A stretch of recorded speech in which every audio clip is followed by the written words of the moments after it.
ప్రేక్షకులకు స్వాగతం. మనతో ప్రముఖ విశ్లేషకులు కేఎస్ గారు ఉన్నారు. వారితో పార్లమెంట్ కి హాజరు కావటానికి ప్రధాని మోడీ గాని, హోంశాఖ మంత్రి అమిత్ షా గాని భయపడ్డారా, అసలు ఎందుకు హాజరు కాలేదు అనేది ఈ రోజు జరిగిన పరిణామాల గురించి, పార్లమెంటు రద్దు, ఆ విషయాల మీద ఆయనతో చర్చిద్దాం. నమస్తే అండి. నమస్కారం. రాజు గారు, జూలై 20 జంతర్ మంతర్ అక్కడ నిరసన ప్రదర్శన తీసుకుంటే 12వ తారీఖు వరకు 22 రోజులు పార్లమెంట్ కి హాజరు కాల ప్రధాని గాని, హోంమంత్రి గాని. అసలు దీని మీద మీరు ఏం చెప్తారు? ఎందుకు హాజరు కాలేదు? సూటిగా చెప్పాలి అని అంటే బాధ్యత రహితంగా ప్రవర్తించిన ప్రభుత్వాన్ని నడుపుతున్న ప్రభుత్వాధినేతలు, పార్లమెంటు పార్టీ నాయకుడు, కీలకంగా కేంద్ర హోంశాఖ మంత్రి, వీళ్ళు అసలు పార్లమెంట్ కి హాజరు అవ్వకపోవడం అన్నది పార్లమెంటరీ ప్రజాస్వామ్యం మీద నమ్మకం లేకపోవడం, లేదు పార్లమెంటరీ ప్రజాస్వామ్యంతో మాకు సంబంధం లేదు, మా ప్రజాస్వామ్యం మాకుంది, మేము చెప్పినట్టే పార్టీని, ప్రభుత్వాన్ని మేమే నడిపిస్తాం అనే నిర్లక్ష్య ధోరణి ప్రజల పట్ల, భారత పార్లమెంటు పట్ల చాలా చులకన భావం ఉండడం అన్నది కీలకం. ప్రతిపక్షాలు డిమాండ్ చేశాయి, ఏదైతే జూలై 20 జంతర్ మంతర్ వద్ద నిరసనకారుల మీద పిల్లెట్స్ గన్స్ ఉపయోగిస్తూ ఆడవాళ్ళని, మహిళా నిరసనకారులని చాలా అసభ్యంకరంగా వాళ్ళ ప్రవర్తించడం. మనం అన్ని వీడియోలు చేస్తాను. సభ్యత కాదు కాబట్టి ఏ విధంగా ప్రవర్తించడం మేము అడగలేకపోతున్నా. అందరూ దేశ ప్రజలందరూ వీడియోలో చూశారు. వీటిలన్నట్లే, ఎందుకంటే ప్రధాని బాధ్యత ఢిల్లీ రాష్ట్ర రాజధాని, కేంద్రపాలిత ప్రాంతం కాబట్టి హోంశాఖ ఆయన అమిత్ షా చేతిలో ఉంటుంది. వీళ్ళిద్దరు ప్రతిపక్షాలకి ప్రజలు సమాధానం చెప్పడానికి భయపడ్డారా, లేకపోతే ఎందువల్ల? మొదట్లో మీరు చెప్పింది ఒక దమనకాండ ద్వారా ఉవ్వెత్తున లేచిన ఉద్యమాన్ని అణిచివేయాలన్న ప్రయత్నం మొదటిది. అది వాళ్ళ ధోరణి. మీరు గతంలోకి వెళితే మీకు ఇదే జరిగింది. రైతులు దీక్షలు చేస్తుంటే, పోరాటం చేస్తుంటే, 3 చట్టాలని వెనక్కి తీసుకునే వరకు మేము తగ్గమని చేస్తుంటే, అప్పుడు కూడా రైతుల మీద ఎటువంటి ప్రయోగమే చేశారు, ఎటువంటి దాడులు చేశారు. వాళ్ళ మీద మొత్తం దేశం అంతా ఒక నెగిటివ్ వచ్చేటట్టు ప్రచారం చేశారు. అది ఒక భాగం. కానీ కాక్రోచ్ జనతా పార్టీ పేరే ఒక కించపరిచిన వ్యాఖ్యలు అత్యున్నత స్థానం నుంచి వచ్చింది కాబట్టి వాళ్ళు అది చేశారు. దాని పోరాటం కూడా ఏదైతే పేపర్ లీకులు ఉన్నాయో, ఒక 20 మంది పైన చనిపోయారో, ఆ సబ్జెక్ట్లోకి నేను వెళ్ళటం లేదు. కానీ దానితో వచ్చిన ఆక్రోశంతో వాళ్ళు ఒక వేదికగా ఏర్పడి ఒక పిలుపిచ్చారు, నిరాహార దీక్షలు ప్రారంభించారు. దాంతోపాటు చలో పార్లమెంటుకి జూలై 20వ తారీఖు ఏదైతే పార్లమెంటు ప్రారంభం రోజు ఉందో ఆ రోజు చలో పార్లమెంటుకి పిలిపించారు. అది ప్రభుత్వం దాన్ని ఎట్లా అయినా అణిచేయాలన్న ఆలోచనతో మొదలైంది. అందుకే మీకు వాళ్ళ మీద అసలు కాశ్మీర్, జమ్మూ కాశ్మీర్లో తప్ప మీకు ఎక్కడ పెలెట్ గన్స్ వాడిన పరిస్థితి లేదు. మరి అది కూడా విద్యార్థులు నిరసన శాంతియుతంగా చేస్తున్నారు. మీరు అవి అనేక వీడియోలు వచ్చి నేను దానికి వెళ్ళటం లేదు.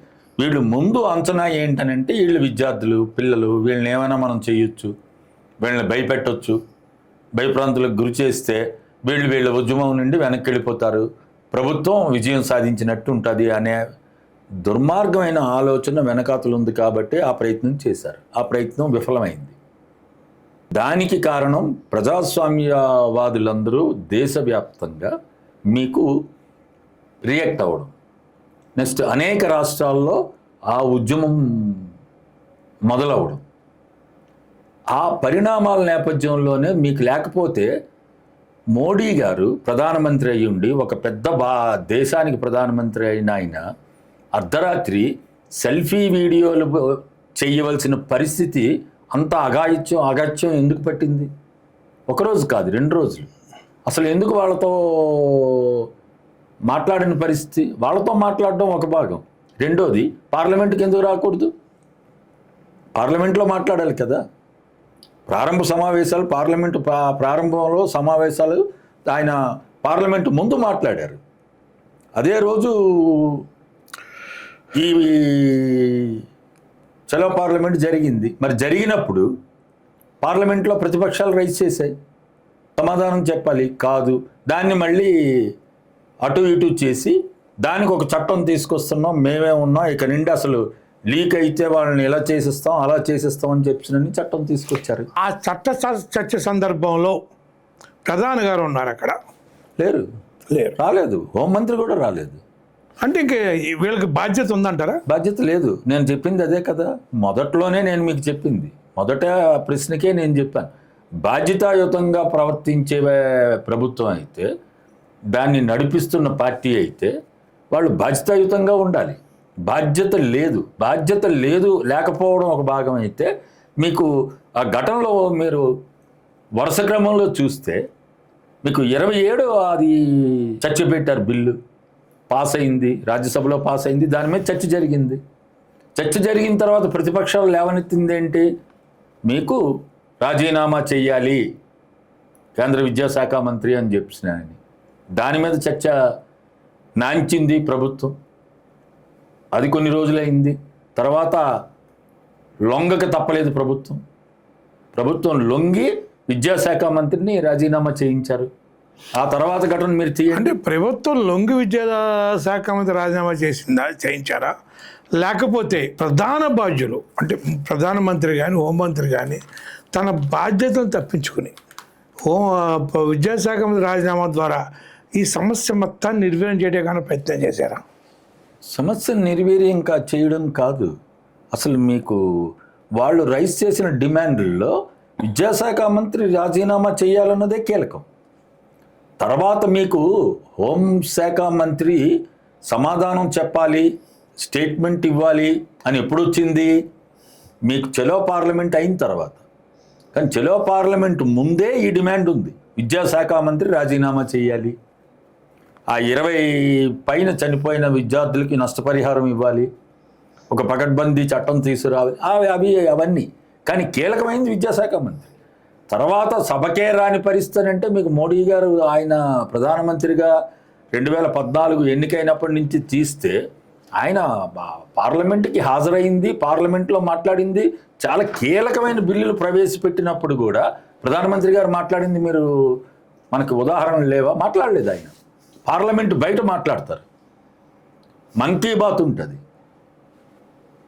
లేదు ఇంటర్వ్యూలో మాట్లాడతారు, లేదు విదేశాలు వెళ్తే మాట్లాడతారు, లేదా బహిరంగ సభలో మాట్లాడతారు. ఏం మాట్లాడారు? ఇంటర్వ్యూ ఇస్తారు. ఆయన మాట్లాడిందే మీరు రికార్డ్ చేయాలి. మీరు అడగడానికి, ఇప్పుడు మీరు నన్ను అడుగుతున్నారు, అడిగే హక్కు లేదు. ఎందుకంటే మోడీ గారిలో ఉన్న ప్రత్యేకత ఏంటనంటే ఆయనకి వినేతత్వం లేదు, చెప్పే తత్వమే. తను మాట్లాడతారు తప్ప అవతల వాళ్ళ మాటలను వినడానికి ఆయన, అది పార్లమెంట్లో కూడా అదే అవుతుంది, పార్లమెంట్లో కూడా అదే అయింది మీకు. అందుకే మీకు ఈ పార్లమెంట్ సెషన్లో మీరు చూస్తే ఏదైతే విద్యార్థుల డిమాండ్ మీద జంతర్ మంతర్ మీద జరిగిన దాని మీద బిల్లు పెట్టారో లీకేజ్కి అరికట్టడానికి, అది దాని మీద చర్చ అయింది తప్ప తర్వాత పాస్ అయిన 11 బిల్లులు చర్చే లేదు. చర్చ కాదు అసలు, గంటలు కూడా పట్టలే, నిమిషాల్లోనే ఆమోదించారు, ఆమోదింపజేసుకున్నారు. అంటే ప్రతిపక్షానికి పాత్ర లేకుండా, అసలు బిల్లు మీద చర్చ అన్నది లేకుండా, అసలు ఏం బిల్లు పెట్టారన్నది కూడా లేకుండా వీళ్ళ గందరగోళం వీళ్ళు నడుస్తుంటుంది, మేము మా బిల్లులు పాస్ చేయించుకుంటాం. అదే తత్వం. ఇది కరోనా టైంలో కూడా జరిగింది. దేశవ్యాప్తంగా మొత్తం ఒక ఇష్యూ ఉంటే, ప్రజలందరూ బాధల్లో ఉంటే, ఆరోగ్యం సమస్య వస్తే కీలకంగా దాని మీద లేకుండా అనేకమైన చట్టాలు తీసుకొచ్చారు. అప్పుడే మీకు లేబర్ కోడ్లు వచ్చినవి కూడా అప్పుడే, ఎన్ఈపి చట్టాలు రద్దు చేసింది అప్పుడే, ఎన్ఈపి మీకు చాలా కీలకమైన వచ్చాయి అప్పుడు. ఏ టైంలో? దేశం మొత్తం ప్రపంచం కూడా ఉంటే నేను చేసింది ఏంటి మరి? అవన్నీ మన ముందు ఉదాహరణలు ఉన్నాయి కదా. అంటే పార్లమెంట్కి నేను జవాబుదారీతనం కాదు, పార్లమెంటు నాకు అప్రస్తుతం, నేను చేయదలుచుకుంది చేసుకుంటాను. అదే చూడండి. ఇప్పుడు 15 ఏళ్ళ పాప చేత అన్ని వ్యవస్థలు దాడి చేసి ఈవెన్ ఎఫ్ఐఆర్ కూడా పెట్టి ప్రధానమంత్రి క్షమాపణ చెప్పించుకున్నాడు. దాని మీద మీరు ఏమంటారు వ్యాఖ్య? దాని మీద వాళ్ళ మదర్ స్టేట్మెంటే ఉంది కదా, నేను చెప్పేది ఏం అక్కర్లే. వాళ్ళ మదరే చెప్పారు, మా అమ్మాయి ఆల్రెడీ క్షమాభిష కోరింది, క్షమాపణ బహిరంగంగా చెప్పింది. క్షమాపణ కోరిన తర్వాత మళ్ళీ మా అమ్మాయిని ఎందుకు వేధిస్తున్నారు, మా అమ్మాయిని వేధింపులు ఆపండి అని వాళ్ళ అమ్మగారే చెప్పారు. అందువల్ల మీకు ఇదంతా నా తత్వాన్ని మీరు చూడాలి. నా తత్వం ఏంటి? నేను భయపెట్టో, బెదిరించో, దాడి చేసో నేను గొంతుకులు నొక్కుతాను తప్ప నేను గొంతుకులు వినను. ఆ గొంతుకులు నొక్కుతాను పార్లమెంట్కి ఎందుకు భయపడే రాలేదు ఇద్దరే కలిపి పరిస్థితులు. ఇప్పుడు చెప్పాను కదా మీకు, వాళ్ళు ఆ ప్రయత్నం చేశారు, అవ్వలేదు. తర్వాత విద్యాశాఖ మంత్రిని రాజీనామా చేయించారు, అవ్వలేదు. తర్వాత ప్రతిపక్షం పట్టుబట్టింది. ఏం పట్టుబట్టింది? హోంమంత్రి వచ్చి పార్లమెంట్లో స్టేట్మెంట్ ఇవ్వాలి, ఉపన్యాసాలు మేము వినం. స్టేట్మెంట్ ఇవ్వలే, అందుకే గందరగోళం. అంటే అసలు పాలకపక్షంకే, ప్రభుత్వానికే సభ నడవాలి అన్నది లేదు. ఎందుకంటే సభ నడిస్తే చర్చలు వస్తాయి. అసలు వాళ్ళు రైట్ చేసినవి 2 డిమాండ్లు కదా. అసలు పార్లమెంట్ ఎందుకు జరగలేదు? జూలై 20 నుండి మొదలుపెట్టుకొని ఆగస్టు 13 వరకు పార్లమెంటు నడిచింది. కానీ ఎందుకు సజావుగా నడవలేదు? ఎందుకు మొత్తం రద్దయ్యే పరిస్థితి, రోజు ఎడ్జార్న్ అవుతూ మరి ఎందుకు జరిగింది? కారణం ప్రభుత్వం తీరే. ప్రతిపక్షానికి ప్రశ్నించే హక్కు ఉంటుంది, అడిగే హక్కు ఉంటుంది. కానీ ప్రతిపక్షానికి భయపడి పాలకపక్షం, ప్రభుత్వాధినేత, హోంశాఖ మంత్రి అసలు పార్లమెంట్కి హాజరు కాకపోవడం అన్నది ఇంతకుముందు ఎప్పుడు జరగలేదు. అవును, ఇదే చివరిలో ఎప్పుడు హాజరయ్యారు వాళ్ళు? లోక్సభ అడ్జర్న్ అవుతుంది, స్పీకర్ గారు అనౌన్స్ చేసి దీని గురించి నేను ఒక్కటి అడగదలుచుకున్నా. 22 రోజులు జూలై 10 నిరసన తర్వాత, జంతర్ మంతర్ తర్వాత 22 రోజులు పార్లమెంట్కి హాజరు కాల ఇద్దరు కూడా. కానీ 13వ తారీఖు నిన్న ఇద్దరు హాజరయ్యారు. వందే మాత్రం గీతాలాపన జరిగింది, అందరు నిలబడ్డారు, వెంటనే అడ్జర్న్ అయింది. ఇదంతా మ్యాచ్ ఫిక్సింగ్ అంటారా? మ్యాచ్ ఫిక్సింగ్ లేదు. ఆగస్టు 13 లోక్సభ పార్లమెంట్ సమావేశాలు ముగిస్తామని చెప్పిన ముందే షెడ్యూల్ ఇచ్చారు, ఆ షెడ్యూల్ ప్రకారం. కానీ వీళ్ళు వచ్చింది మాత్రం వందే మాత్రం పాడి పార్లమెంట్ని, లోక్సభని అడ్జర్న్ చేసి వెళ్ళిపోవడానికి, అంతే. కానీ పార్లమెంట్లో ఎందుకు ఇదైంది, అసలు చర్చకి ఎందుకు రాలేదు, చర్చలు ఎందుకు జరగలేదు? మీరు ఒక చిన్న సమాచారం ఉంది, చాలా పత్రికల్లో వచ్చింది ఇది. పార్లమెంటు సమావేశాలు జరుగుతుంటే ప్రతి నిమిషానికి సుమారు 2.5 లక్షల రూపాయలు ప్రభుత్వ ధనం ఖర్చు అవుద్ది. మరి ఏం బాధ్యత ఇది? 2.5 లక్షల నిమిషానికి అంటే పార్లమెంటు సమావేశమైన ప్రతి నిమిషం మీకు అంత ఖర్చు అయితే మరి అసలు పార్లమెంట్లో చర్చ జరగవలసిందేంటి? ఇప్పుడు అంతర్జాతీయంగా అనేక సమస్యలు ఉన్నాయి. దానివల్ల భారతదేశం ఆర్థికంగా దెబ్బతీసే పరిస్థితి ఉంది, ఆర్థిక భారం పడుతుంది, ప్రజల మీద భారం పడుతుంది. మరి వీటి మీద చర్చ ఎక్కడుంది? ఇప్పుడు అమెరికా ఒత్తిడి ఉంది, అమెరికా ఒత్తిడి మీద చర్చేది లేదు. ఇప్పుడు లీకేజీలు ఉన్నాయి, దాని మీద చర్చేది లేదు. నిరుద్యోగం ఉంది, దాని మీద చర్చేది లేదు. వైద్యం ఇబ్బందులు ఉన్నాయి, చర్చేది. అంటే అనేక సమస్యలు దేశం ఎదుర్కొంటుంది, దేశంలో ఉన్న ప్రజలు ఎదుర్కొంటున్నారు, కార్మికులు ఎదుర్కొంటున్నారు, రైతులు ఎదుర్కొంటున్నారు, విద్యార్థులు ఎదుర్కొంటున్నారు, యువజనులు ఎదుర్కొంటున్నారు. మరి ఆ సమస్యలు కదా పార్లమెంట్లో చర్చ చేసి వాటికి ఒక పరిష్కారం అటు ప్రతిపక్షం నుండి ఇటు ప్రభుత్వం నుంచి రావాలని కదా ప్రజలు ఆశిస్తుంది. యాజ్ ఎ హోల్గా చూస్తే ప్రధాని మోడీ, హోం మంత్రి అమిత్ షా భయపడి పార్లమెంట్ హాజరాకుండా ముఖం చాటేశారంటారా? భయపడేటట్టు ఉద్యమం నడిచింది, భయపడ్డారు కూడా. లేకపోతే అసలు ఒరిజినల్గా ప్రభుత్వం ఆలోచనలో మీకు పార్లమెంట్ సమావేశాలు ముందే జరిగిన ఘటనలు ఇప్పుడు ఒకసారి మనం మననం చేసుకోవాలి. ఏం జరిగాయి? మీకు 5 రాష్ట్రాల అసెంబ్లీ ఎన్నికలు అయిపోయిన తర్వాత వెస్ట్ బెంగాల్లో బీజేపీ అధికారంలోకి వచ్చింది, రావచ్చు. ఎన్నికలు జరిగితే ఒకరు ఓడిపోవచ్చు, ఒకరు గెలవచ్చు. కానీ వచ్చిన తర్వాత ఏమైంది? తృణమూల్ కాంగ్రెస్ని ఎంపీలని 20 మందిని చీల్చారు. అక్కడ ఆగారా? వెళ్ళి శివసేన ఎంపీలని చీల్చారు. సిండే శరద్ పవార్ ఎన్సీపీ వాళ్ళని చీల్చారు. ఇక్కడ తమిళనాడులో ఎన్నికల తర్వాత జరిగిన పరిణామంలో డిఎంకేతో మాట్లాడి వాళ్ళని కూడా కొంత వీళ్ళకు అనుకూలంగా వచ్చేటట్టు చేశారని, ఈవెన్ ఎస్పీని కూడా ప్రయత్నం చేశారని. వీటన్నిటిలో వీళ్ళ ప్లాన్ ఏంటంటే, ఏదైతే ఫస్ట్ టైం మోడీ గారు తను ప్రవేశపెట్టిన బిల్లు ఓటమికి చవి చూసిందో దాన్ని గెలిపించుకునే ప్రయత్నం ఇదంతా చేశారు. అందువలన వీళ్ళ ప్లాను పార్లమెంట్లో కీలకమైన డీలిమిటేషన్ దాన్ని పాస్ చేయించుకోవాలన్నది కీలకంగా ఉన్నది. అదే మీకు అనేక పార్లమెంట్ సమావేశాల ముందే వచ్చాయి. వీళ్ళ ప్లాన్ అది.